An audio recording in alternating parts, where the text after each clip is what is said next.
Hi, welcome to valuationpodcast.com, a podcast and video series about all things related to business and valuation. My name is Melissa Gragg, and I'm a valuation expert and divorce mediator in St. Louis, Missouri. Today, we will discuss how to find hidden assets and or understated income in divorce cases with Leah Weitholter, a forensic accountant, certified fraud examiner, and private investigator in Tulsa, Oklahoma. I come in and say, I know that your spouse is really smart and crafty and gets over on a lot of people, but there's always ways to trace money. Unless they're coming in with cash through the business, and then it's just, yes, there are obviously ways that we could lose the trail, but for the most part, they are not trying to trick you, right? They've just been doing what they've been doing.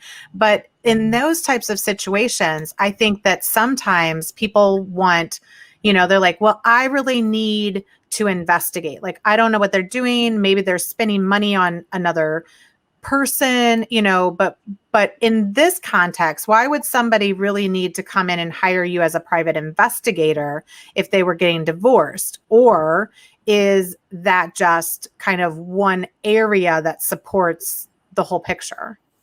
Yeah, so in a divorce case, the things I mentioned, those four areas, those are our specialties. That's what we're really great at. If you need to identify, uncover hidden money, understated income, things that deal with dollars, we're really great at that. We are private investigators as well. So we do have access, like I said, to databases and so forth that help us get additional information. Also, we do training on open source intelligence, or OSINT, and so we follow a lot of those people to kind of see how can we leverage social media and other open sources of information on the internet to kind of answer a lot of these questions. But I would say that we partner with other private investigators when it gets to the level of maybe needing to do some interviews or go ask some questions at an apartment complex, or even surveillance. Like, what is this guy? This guy says he has a lawn mowing business, but like, what is he really doing to pay these bills? Because this isn't adding up.